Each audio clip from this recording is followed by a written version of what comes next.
사도행전 17장 22절에서 31절까지입니다. 같이 읽습니다. 바울이 아레오바고 법정 가운데 서서 이렇게 말하였다. 아테네 시민 여러분, 내가 보기에 여러분은 모든 면에서 종교심이 많습니다. 내가 다니면서 여러분이 예배하는 대상들을 살펴보는 가운데 알지 못하는 신에게 라고 새긴 제단도 보았습니다. 그러므로 나는 여러분이 알지 못하고 예배하는 그 대상을 여러분에게 알려드리겠습니다.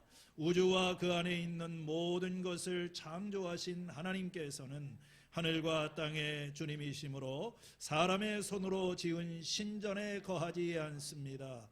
주님께서는 무슨 부족한 것이라도 있어서 사람의 손으로 섬김을 받으시는 것이 아닙니다. 그분은 모든 사람에게 생명과 호흡을 모든 것을 주시는 분이십니다. 그분은 인류의 모든 족속을 한 혈통으로 만드셔서 온 땅 위에 살게 하셨으며 그들이 살 시기와 거주할 지역의 경계를 정해놓으셨습니다. 이렇게 하신 것은 사람으로 하여금 하나님을 찾게 하시려는 것입니다. 사람이 더듬어 찾기만 하면 만날 수 있을 것입니다.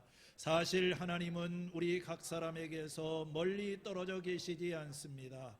여러분의 시인 가운데 어떤 이들도 우리도 하나님의 자녀이다 하고 말한 바와 같이 우리는 하나님 안에서 살고 움직이고 존재하고 있습니다. 그러므로 하나님의 자녀인 우리는 신을 사람의 기술과 고안으로 금이나 은이나 돌에다가 새겨서 만든 것과 같다고 생각해서는 안 됩니다. 하나님께서는 무지했던 시대에는 눈을 감아 주셨지만 이제는 어디에서나 모든 사람에게 회개하라고 명하십니다. 그것은 하나님께서 세계를 정의로 심판하실 일을 정해놓으셨기 때문입니다. 하나님께서는 자기가 정하신 사람을 내세워 심판하실 터인데 그를 죽은 사람들 가운데서 살리심으로 모든 사람에게 확신을 주셨습니다. 자리에 앉으시겠습니다.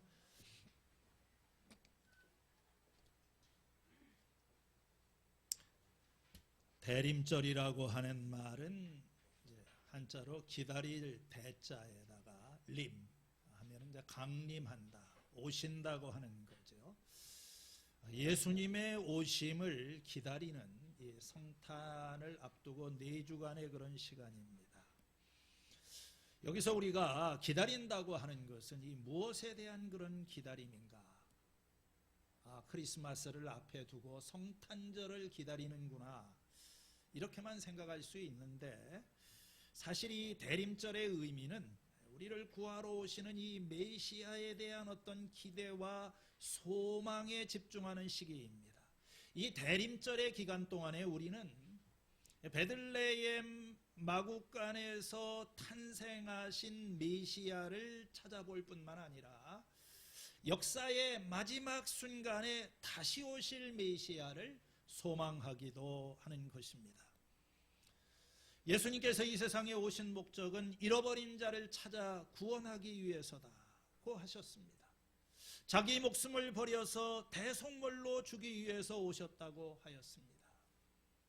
마귀에게 묶여서 죽음의 종노릇을 하는 사람들을 해방하기 위해서 하나님의 아들이 오셨다고 합니다. 이와 같이 예수님께서는 그리스도는 이 세상에 오셔서 죽으시고 그리스도는 부활하셨고 그 그리스도는 다시 오실 것이다. 이것이 기독교 신앙의 고백인 것입니다. 오늘 우리가 읽은 본문의 말씀은 사도 바울이 아테네에서 행한 설교입니다. 바울이 2차 전도 여행을 하던 중에 아마도 뜻하지 않게 원래 아테네를 가려고 하는 것은 아니었었는데 그는 이 핍박을 피해서 이 아테네 도시를 방문하게 됩니다. 거기에서 동역자인 실라와 디모데를 기다리는 동안에 그는 이 도시 전체가 우상으로 가득 차 있는 것을 보고 큰 분노를 느끼게 됩니다. 이 바울은 이제 밖에 나가서 회당에서 유대인들과 그리고 이 길거리 광장에서 만나는 사람들과 날마다 토론을 하며 복음을 전합니다. 이것을 계기로 해서 그 당시 이 아테나의 가장 그 중요한 어떤 역할을 하는 아레오바고라고 하는 법정에서 이 복음에 대해서 변론하게 되는 그런 기회를 얻게 되는 것입니다. 물론 이 아레오바고 광장에서 전했던 이 바울의 아테네 설교라고 할 수가 있겠죠. 연설이라고도 할 수 있고, 이것은 이제까지 바울이 주로 전했던 그런 그 말씀과는 상당한 그 차이가 있습니다. 그 대상에 있어서나 내용에 있어서나 바울은 지금까지 전도를 하면서 주로 유대인의 회당을 중심으로 하나님의 말씀을 전했고, 그가 전하는 말씀을 들었던 사람들은 이미 성경의, 구약 성경의, 히브리 성경의 지식을 가지고 있는 어떤 그런 사람들입니다. 그래서 이 바울의 설교는 구약 성경의 기초에서 예수님이 성경에 약속된 메시아다 하는 것을 입증하는데 초점을 맞추었어요. 성경을 풀어가는 일종의 강해 설교라고 할 수가 있겠죠. 그런데 오늘 여기에서 지금 바울이 맞이하고 있는 청중들은 전혀 다른 사람들입니다. 이 사람들은 이방인들이고 성경에 대해서 들어본 적도 없는 사람들이고 성경이 말하는 하나님에 대해서, 예수님에 대해서 전혀 배경이 없는 그런 사람들입니다. 저도 이렇게 설교를 하지만 전도 설교하기가 참 어렵습니다.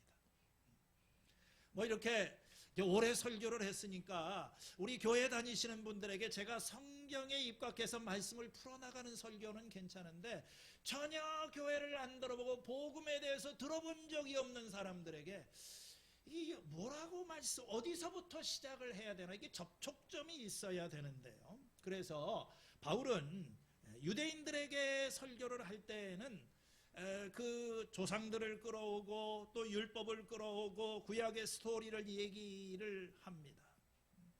그렇지만 바울은 이제 여기에서는 뭐 성경을 인용하지 않습니다. 유대인의 역사 그거 해봐야 알아듣는 사람도 없어요. 그러니까 그런 거 이야기하지 않고 예수님에 대한 예언도 이야기를 하지 않습니다. 오늘 이 바울이 한 설교의 핵심은 하나님의 본성과 이 하나님에 대한 인간의 책임에 관한 것이다. 그렇게 우리가 초점을 정리할 수 있습니다. 바울은 이 아테네 사람들의 도시에 이 알지 못하는 신, 이렇게 새겨진 제단이 있다는 그 자기 어떤 이야기를 하는 것으로 자신의 말문을 열게 됩니다. 아테네 사람들이요, 제가 볼 때 여러분들은 굉장히 종교심이 많은 사람들입니다. 종교심이라고 하는 것, 어떤 영생과 구원과 이 초월자에 대해서 사람들 다 종교가 그런 걸 추구하는 거죠. 이 그리스 사람들의 종교심도 특별했습니다. 온 도시에 그래서 이 신들의 형상이 가득했다는 것입니다. 근데 바울이 이렇게 도시를 지나가다가 그 신상들 가운데 특별한 이름을 가지고 있는 명칭이 붙어 있는 그 신상을 봤는데 거기에는 알지 못하는 신에게 라고 하는 이름이 붙어 있는 제단을 보게 되었다고 하는 것입니다. 알지 못하는 신에게. 왜 이런 표현을 썼을까? 인간이 가지고 있는 지식의 가장 높은 지식은 하나님을 아는 지식입니다. 인간이 하나님을 안다. 그런데 사람이 하나님을 안다고 하는 것은 사실은 이게 쉬운 일이 아닙니다. 어떤 인간의 지성과 인간의 이성을 가지고 우리와 차원을 달리하는 하나님을 알고 하나님을 이해한다고 하는 것은 어린아이가 미적분을 푸는 이런 걸 넘어서서 마치 이건 뭐라고 할까요? 우리가 하나님을 본 사람은 없어요. 하나님을 아는 사람도 없습니다. 하나님을 찾지만 그것은 마치 우리의 이 맨눈으로 태양을 바라보는 것하고 똑같아요. 이런 어떤 그 형광등이야 전등불이야 우리가 이렇게 볼 수가 있지만 이 눈을 가지고 태양을 볼 수는 없어요. 태양은 보이지가 않는 겁니다. 그 강한 빛을 우리가 알 수가 없는 거예요. 그게 하나님도 마찬가지예요. 우리가 하나님을 볼 수가 보이지도 않아요. 본다고 알 수도 없습니다. 우리는 그 하나님을 느낄 뿐인 거죠. 자, 이 종교심이라고 하는 거, 아테네 사람들은 나름대로 신의 존재에 대한 어떤 희미한 그런 느낌이 있었던 것 같아요. 그래서 나름대로 신을 섬기고 또 제단을 만들고 신의 형상을 만드는 이런 것을 합니다. 신을 찾아가는 거죠. 신의 이름을 붙였습니다. 이것은 마치 어두움 속에서 무엇인가를 더듬어 찾아가는 것과도 같습니다. 그렇지만 어떤 사람들은 자기가 믿고 있는 그 신이 누구인지 또 정확하게 무엇을 원하는지에 대해서 알 수가 없어요. 뭐가 있기는 있는데, 그래서 그냥 거기에다가 알지 못하는 신, 이런 이름을 붙여놨다고 하는 것입니다. 그러면서 이 바울은 그들이 가지고 있는 잘못된 신관, 이게 접촉점이죠. 교회를 안 다니던 사람도 이 신의 존재에 대해서는 나름대로 관심이 있을 수가 있는 거예요. 그 당시 이 특별히 이 바울이 토론을 하는 대상이었던 그 사람들은 이 아테네의 유명한 철학자들이었던 에피쿠로스 철학자들과 스토아 철학자들이었어요. 이 사람들하고 계속 광장에서도 논쟁을 벌였었어요. 여러분, 우리가 고등학교 교과서를 보면 이 에피쿠로스 학파 한 번쯤은 말을 들어봤을 것입니다. 이 아테네를 대표하는 대표적인 그 철학자 중에 하나입니다. 이 사람들도 신의 존재에 대해서 어떤 생각을 가지고 있었는가? 에피쿠로스 학파의 사람들은 신들이 존재한다고 해도 아주 멀리 있고 인간과는 거의 상관이 없는 존재다, 이런 믿음을 가지고 있었어요. 뭐 그리스 로마 신화에 신들이 많이 나오지 않습니까? 어쨌든 뭐 신이 존재한다고 하더라도 인간과는 상관이 없다. 그래서 그들은 굉장히 행복했어요. 왜냐하면 신경 쓸 게 없으니까. 딴 세상에 살고 있는 거야. 이게 나중에 이제 신학적인 용어로 이신론이라고 하는데, 이신론이라고 하는 게 신은 존재하지만 또 신이 이 세상을 창조했는지도 모르지만, 그러나 그 신은 이 세상을 그냥 창조하고 난 다음에는 더 이상 관심이 없다. 인간을 돕거나 인간을 해치거나 개입하거나 하지 않는다. 그러므로 이 세상은 우리의 책임이다. 내 인생이라고 하는 것은 최선을 다해서 인생을 즐기는 거다. 이게 바로 에피쿠로스 학파의 생각이었습니다. 또 이와 어떤 결을 좀 달리하는 스토아 학파가 있었죠. 여러분 들어보셨을 거예요. 스토아 학파라고 하는 것은 뭐냐면, 신의 존재를 이 사람들은 부정하지 않고 그 신이 우리 안에 있다고 생각을 합니다. 어떤 신적인 생명이 각 사람에게 다 있다. 이걸 헬라어로는 로고스라고 하는데, 이 로고스라고 하는 것은 우주 만물을 창조하고 지배하는 어떤 원리라고 할까요? 법칙이라고 할까요? 그런 어떤 신성한 어떤 것이 이 만물 안에 다 스며져 있다. 그래서 우리는 신적인 존재이다. 모든 것 안에 신이 존재한다. 이걸 범신론이라고도 이야기를 하죠. 나무에도 신이 있고 돌멩이에도 신이 있고 바다의 신, 불의 신, 사랑의 신, 전쟁의 신, 축구의 신. 뭐 다 우리 인간은 신성한 그런 존재이다. 그러나 그 신성함이라고 하는 것은 어떤 인간의 그 이성으로 파악할 수 있는 이런 질서, 이런 어떤 이거 표현하기가 좀 어려운 그 로고스, 그런 의미에서 우리는 신의 자녀들이다. 마치 불교에서 계유불성이다 하는 것은 뭡니까? 모든 만물 안에 다 부처가 존재한다. 그런 의미로 이렇게 이해를 할 수 있어요.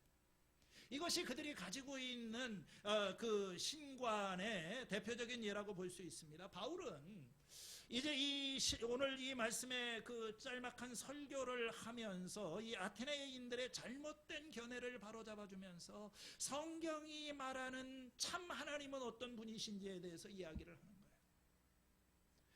스토아 철학자들이 말을 하는 것처럼 하나님은 만물 안에 다 계시는, 나도 하나님이고 너도 하나님이고 모두가 다 내가 어떤 신적인 요소가 있다, 그거 아니라는 거예요.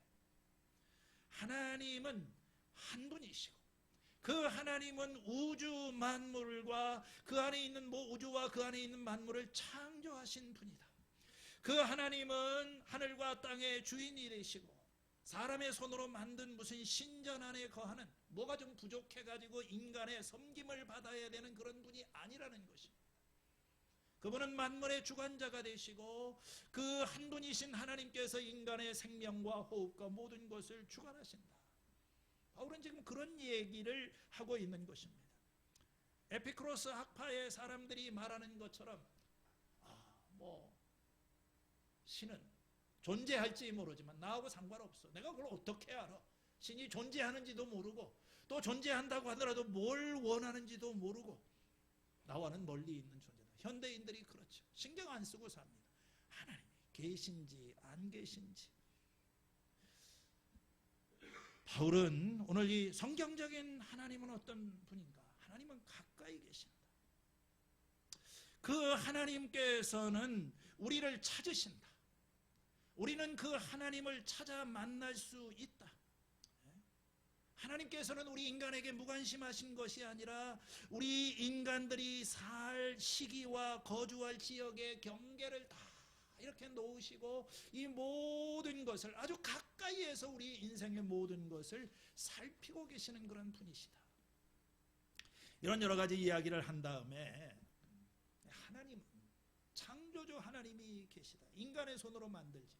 그러면서 29절의 마지막에 가면 그러므로 이런 의미에서 이 사람들도 뭔가 이 인간을 신의 신적인 그런 존재로 하나님의 자녀라고 이 헬라 철학자들도 말을 하는데, 그러므로 하나님의 자녀인 우리는 신을 사람의 기술이나 고안이나 금이나 은이나 돌에다가 새겨 만든 것과 같다고 생각해서는 안 된다. 여러분들이 봐도 그좀 아니 이 창조주를 모든 것을 주관하시는 이 우주의 주권자를 우리가 어떤 건물 안에 형상 안에 가두어두는 것은 이건 잘못된 것이다. 그러면서 바울은 이 설교를 강력한 도전으로 끝내냅니다.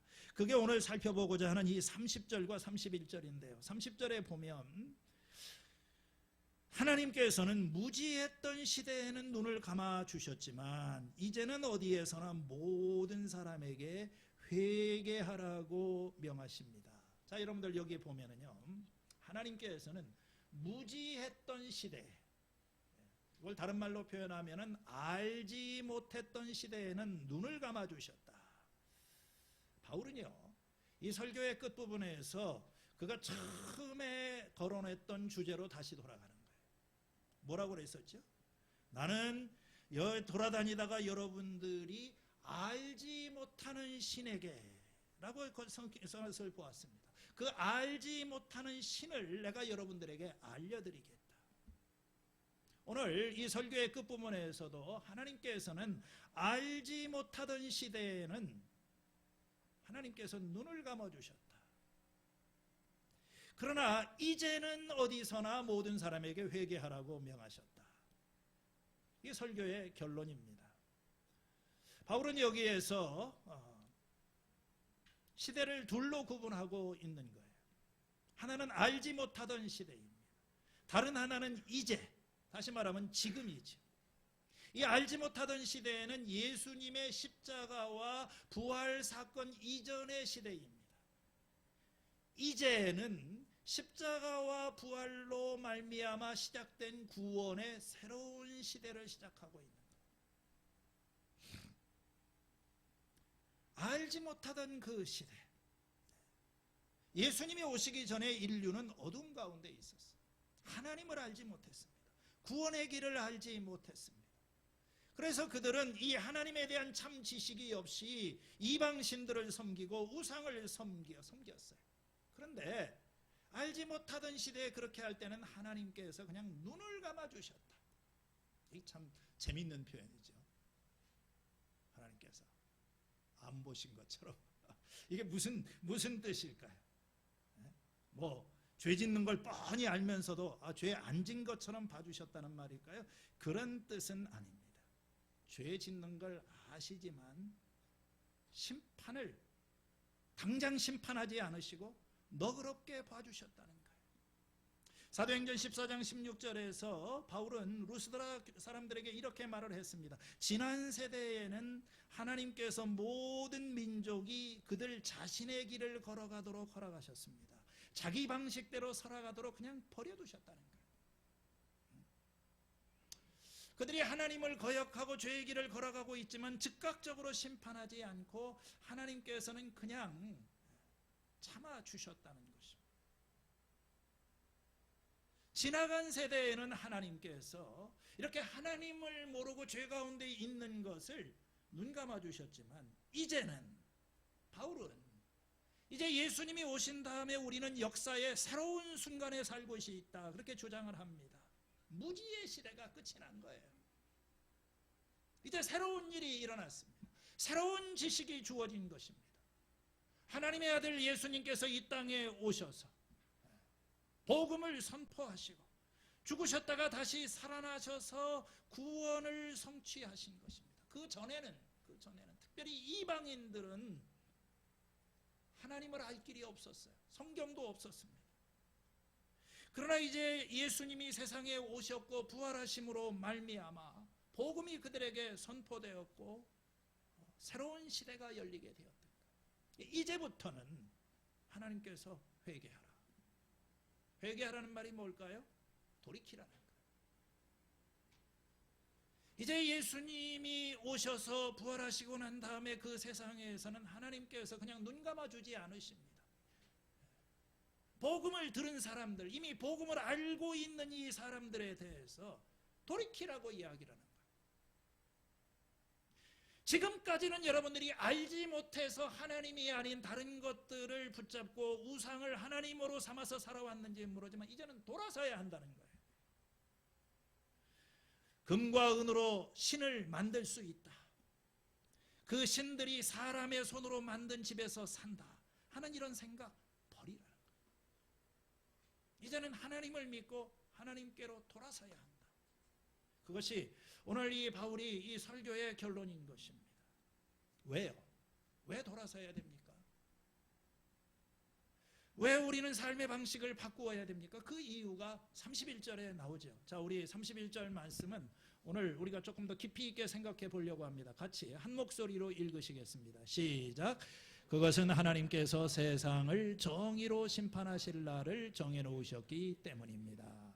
하나님께서는 자기가 정해하신 사람들을 내세워서 심판하실 터인데 그를 죽은 사람들 가운데서 살리심으로 모든 사람에게 확신을 주셨습니다.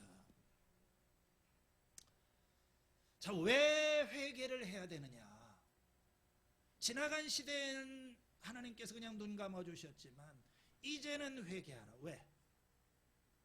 하나님께서 심판하실 날을 정해놓으셨기 때문이다. 그렇게 말씀하십니다. 여러분, 예수님은 우리에게 하나님을 보여주시기 위해서 오셨어요. 아무도 하나님을 본 사람이 없습니다.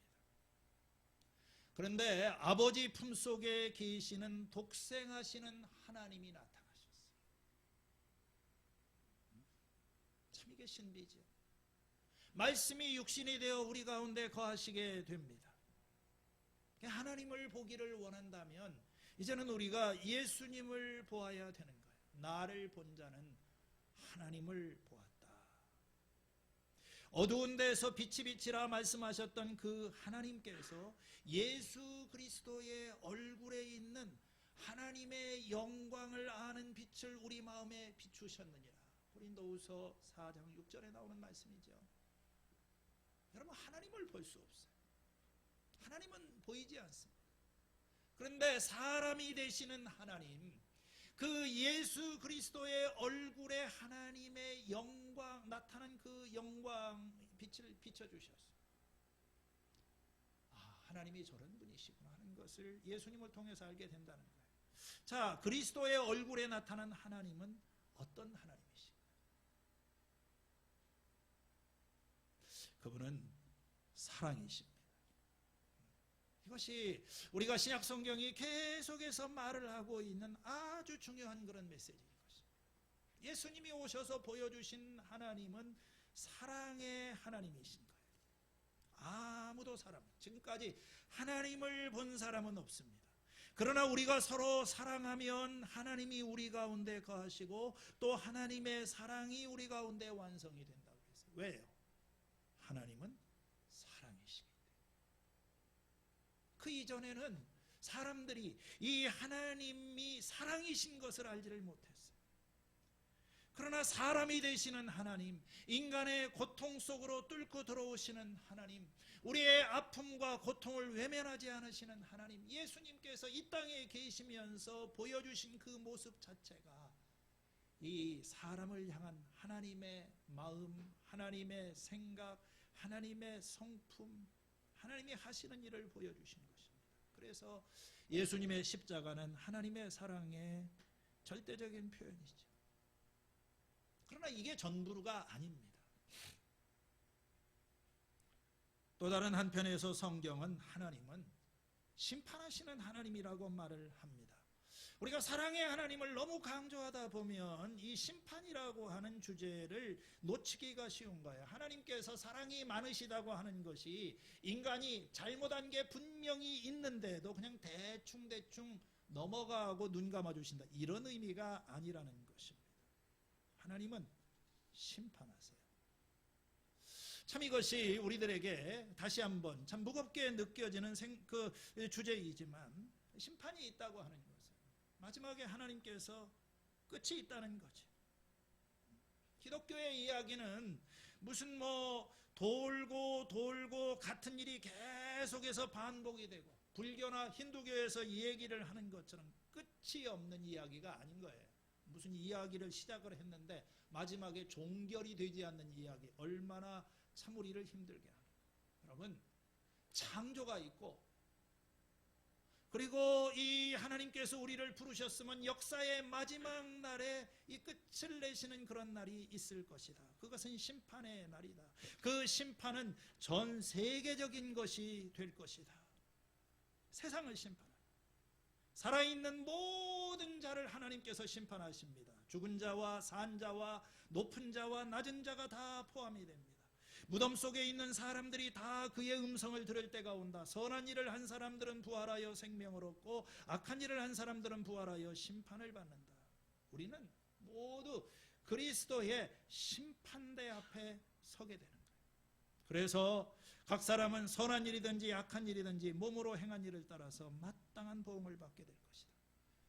그리고 그 하나님의 최종적인 심판은 공정한 심판이다. 하나님께서는 공의로, 정의로 심판하시다. 이 땅에서는 이 심판, 재판이라고 하는 것이 억울한 재판도 많고, 축구 경기를 할 때 오심도 있고 그렇지만, 하나님은 절대 오심을 하지 않으십니다. 그리고 이 말씀에 또 한 가지 이어서 말하고 있는 것이 뭡니까? 부활하신 예수님이 마지막 날에 하나님의 정의로운 심판을 대행하시는 분이라고 하는 거예요. 하나님께서는 자기가 정하신 사람을 내세워서 심판을 하실 것이다. 그래서 저기서 정하신 사람은 예수님이죠. 그리고 예수님이 만물의 심판자가 되신다는 것을 우리가 어떻게 알 수 있느냐? 하나님께서 그를 죽은 자 가운데서 다시 살리심으로 말미암아 모든 사람에게 그것을 확증해 주었다고 하는 것입니다.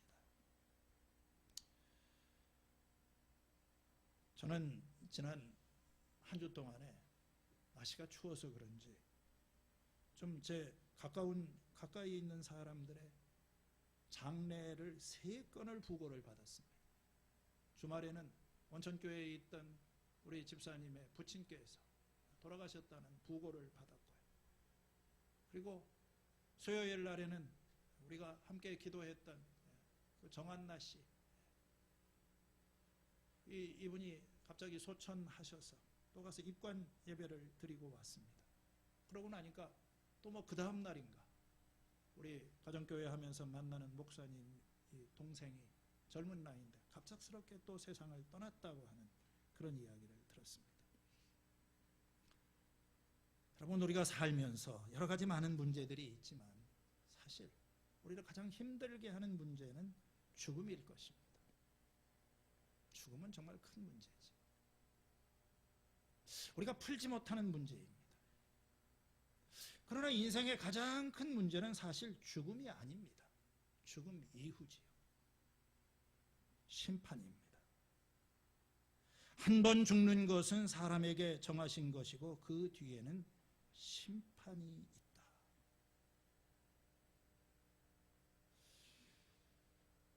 어떤 철학자들이 말하는 것처럼 인간이라고 하는 것은, 인생이라고 하는 것은 그냥 이렇게 조금씩 소멸되어 가는 것이 아닙니다. 스토아 철학자들이 말을 하는 것처럼 우리가 산다고 하는 것은 점점점 어떤 신에게 흡수되어 가고 우리가 신적인 존재가 되어 가는 것도 아닙니다. 성경이 말하는 우리의 마지막은 예수 그리스도께서 재판장이 되시는 하나님의 심판자리로 가는 거예요. 우리가 성경을 잘못 읽지 않는다면 성경에서 계속 강조하는 우리 삶은 여기서 죽음이 마지막이 아니라 죽은 다음에는 선악간에 우리가 하나님 앞에 서게 되는 거예요. 하나님께서 지옥 갈 사람, 천국 갈 사람, 영원한 생명을 얻을 사람, 영원한 벌에 들어갈 사람. 여러분, 이 세상은 영원하지 않아요. 시작과 끝이 있습니다. 그리고 인생의 끝에는 하나님의 심판이 있습니다. 우리가 산 대로 심판을 받는 거예요. 참 여기서 중요한 문제는, 그러면 어떤 종교가, 어떠한 철학이 우리를 하나님 앞으로 인도하고 하나님 앞에서 받아들여지게 만들 수가 있는가? 없지요. 우리에게는 그런 자격이 없습니다. 이 죄인의 모습으로 우리가 만일 하나님께서 이 내 인생의 최종적인 심판자가 성경이 말하는 대로 있다면 죽음 이후의 자리에서 나를 받아주고 나를 영원한 길로 인도하는 것은 그건 예수님의 보혈의 공로입니다. 그 예수를 믿는 믿음이 나를 의롭게 하는 거예요. 그러나 이 믿는 사람조차도 또 그들의 행위에 따라서 어떤 하나님의 심판을, 그 뭐 천국 지옥 가는 그런 심판은 아닙니다. 이 심판이라고 하는 말이 사람들에게 부정적인 인상을 주지요. 하나님이 심판하신다. 참 무섭다. 미켈란젤로의 그 최후의 심판 이런 거에 나오는 것처럼 인간들을 하나님께서 마음에 안 들어하는 인간을 저 지옥 불에다 던져버리는 어떤 끔찍한 그런 모습을 우리는 이렇게 주로 생각을 하고 심판이라는 말을 떠올리기를 좋아하지 않습니다. 그런데요, 이 성경에서 말하는 심판, 구약 성경의 시편 같은데 특별히 말씀을 보게 되면 하나님의 심판이 좋은 일이고 축하하고 기다리는 일이고 우리가 갈망하는 일이다, 이렇게 말을 하고 있는 거예요. 심판은 사람들로 하여금 기쁨에 차서 외치게 하고 들판에 나무들이 손뼉을 치면서 이렇게 기뻐하는 그런 일인 거예요. 이게 뭘까요? 우리 하나님의 백성들은 심판의 날을 기다리고 이 심판을 즐거워합니다. 왜요? 이 심판이라고 하는 말의 본질적인 의미는 잘못된 것을 바로잡는 것입니다. 하나님의 심판이라고 하는 것은 이 세상을 살면서 잘못되어 있는 것. 여러분, 하나님이 지으신 이 세상이 선한 세상인데 엉망이 되어버리지 않았습니까? 이 엉망으로 망가진 세상 가운데 불의와 어떤 폭력과 또 악함과 우리가 이 세상을 살면서 얼마나 많은 고난을 당합니까? 힘이 있는 사람들은 그 힘을 믿고 가난한 자들을 속이고 압박하고 힘없는 자들은 자신의 합당한 몫을 빼앗기면서 이 억울한 가운데 살아가는, 정말 이 세상을 보면은 이 구부러진 게 어떻게 이 세상이 이런 식으로 이게 구부러져 있나? 전도서 1장에 나오는 대로 구부러진 것을 곧게 할 수 없고 없는 것을 셀 수 없을 만큼 참 이 세상은 부조리한 세상. 그런데 성경이 말하는 것은요, 세상이 이렇게 끝나지 않는다는 것입니다. 이렇게 살다가 마지막 때에 최후의 심판 자리에서 하나님께서 모든 것을 바로잡으시는 거예요. 죄인에게는 벌을 주시고 의인에게는 상을 주시고. 구약 성경은 창조주 하나님이 이 세상에 심판과 정의를 가져오고 이 세상을 바로잡는다 하는 소망을 우리들에게 약속하고 있는 거예요. 이 우주의 법정 아래서 온갖 불의한 세력들, 우리가 다니엘서를 보면은 이 짐승, 거대한 짐승으로 상징이 되는 이 악의 세력들, 거기에 다니엘서 7장에 이 하나님의 보좌가 펼쳐지게 되고 옛적부터 계시는 그 하나님께서 재판장이 되셔서 그 짐승들을 심판하시는 것입니다. 그리고 그 인자가 구름을 타고 이렇게 오는 것을 보게, 이 인자에게 이 모든 그 심판의 권세를 주십니다. 그 인자가 바로 신약 성경에 나오는 예수님인 거예요. 여러분, 성경이 우리들에게 보여주고 있는 소망은 바로 이것입니다. 정말 하나님이 살아계시다면, 그 하나님이 지혜롭고 선하신 창조주라고 한다면 반드시 하실 수밖에 없는 일, 하셔야만 되는 일, 그게 뭐예요? 바로잡으셔야 되죠. 이렇게 구부러지고 이렇게 엉망, 잘못되어 있는 이 모든 것에 대해서 하나님께서 마지막에는 그 모든 것을 바로잡아 주실 거예요. 책임을 물으시고 잘못한 것에 대해서는 심판을 하시고 악을 이 세상 속에서 제거하심으로 말미암아 이스라엘 나라뿐만이 아니라 온 세상을 하나님께서 원래 기대하셨던 정의와 진리의 상태로 돌려놓으실 것이다. 그리고 이런 심판을 행하시는 분이 바로 예수님이시다. 여러분, 예수님의 탄생은 이야기의 시작입니다. 물론 예수님이 오셔서 우리를 죄에서 구원하셨지만, 그러나 예수님은 다시 오셔서 그 다시 오시는 예수님께서 우리의 눈물을 닦아주시고 이 세상의 모든 부조리한 것들을 폐하시고 새로운 질서, 새 하늘과 새 땅을 우리들에게 주실 것이다. 이게 그리스도인들의 소망입니다. 여러분, 대림절이라고 하는 것은 이 다시 오실 예수님에 대한 이런 소망과 기대를 다시 한번 새롭게 하는 그런 시간입니다.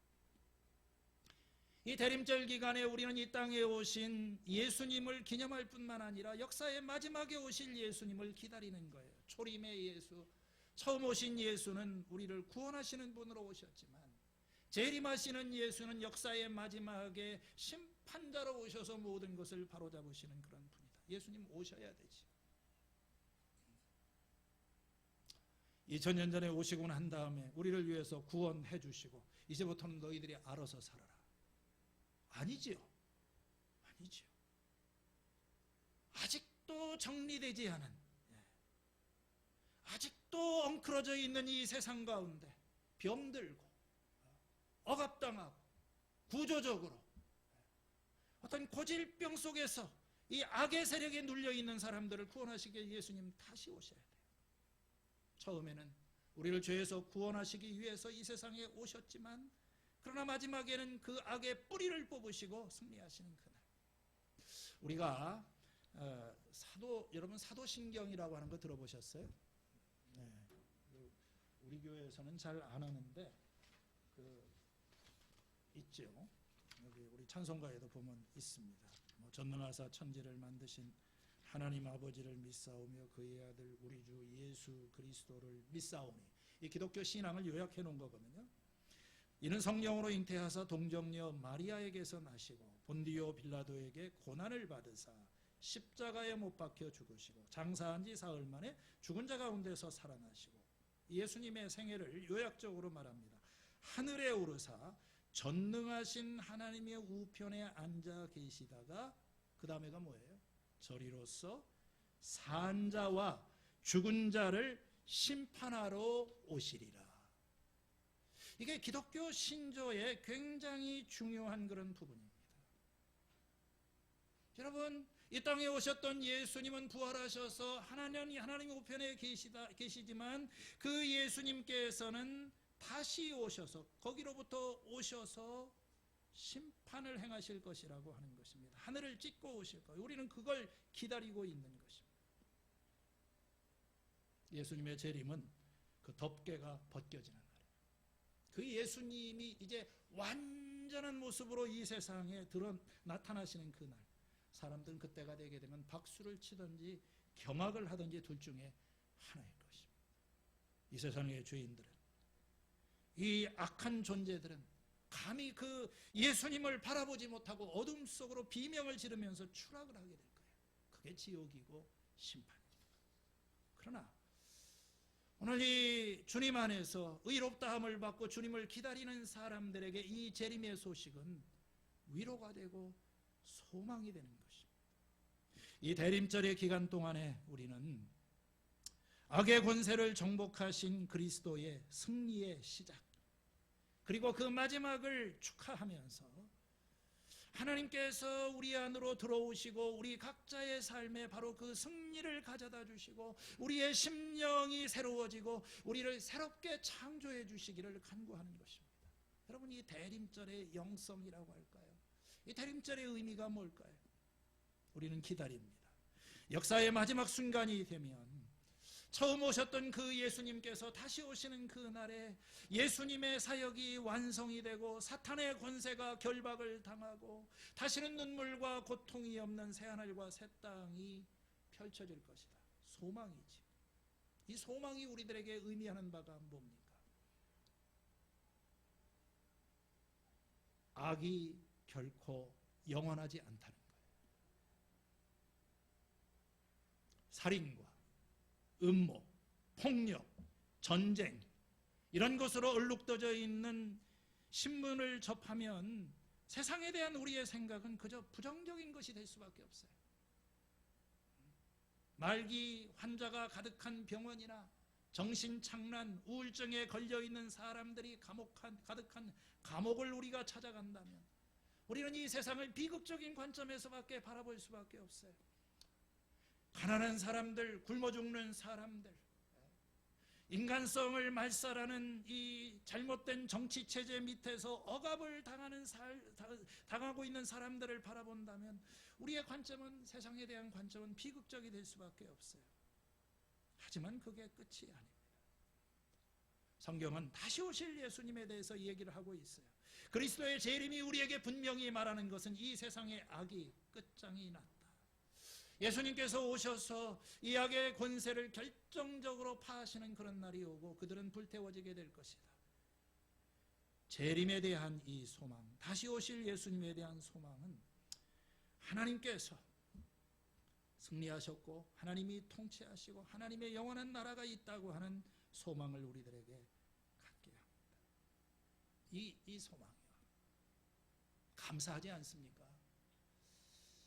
여러분, 우리는 눈앞에 보는 것만을 가지고 이렇게 살아갑니다. 이 세상이 전부인 것처럼 생각하고 교회를 다녀도 해결되지 않은 문제, 고질적인 병, 만성적인 문제 앞에서 우리는 그것이 전부인 줄 알고 살아가요. 그렇지 않아요. 예수님은 다시 오실 것이고 부활하신 예수님께서는 그 공의로 이 세상을 심판하시는 마지막 완성의 때가 옵니다. 무지의 때는 끝났어요. 알지 못하던 때는 하나님께서 눈 감아 주셨습니다. 그러나 지금은 아닙니다. 이제 예수님이 오셨고 우리는 복음에 대해서 듣고 있고 하나님께서 우리에게 말씀하십니다. 회개하라. 더 이상 하나님이 아닌 다른 것들에 인생의 목숨을 걸거나 그것을 우상으로 섬기는 그런 삶을 살지 말고 이제는 하나님께로 돌아서. 여러분, 무지의 때는 끝이 났어요. 그리스도께서 오셨고 그리스도께서 나타나셨고 그리스도는 다시 오실 것입니다. 우리는 이 복음을 세상에 전해야 합니다. 이번 크리스마스가 참 우리 눈앞에 이렇게 세속적인 예수님 생일 축하하는 이런 잔치가 아니라 이 땅에 오시는 하나님의 아들 예수님, 또 다시 오실 그분을 생각하면서 충만한 기쁨으로 하나님의 복음을 전할 수 있는 우리 겨자씨 교회 성도들, 우리의 성탄절이 될 수 있기를 주님의 이름으로 축원을 드립니다. 하나님 아버지, 우리의 믿음을 새롭게 하여 주시고 우리의 소망을 새롭게 하여 주시기를 원합니다.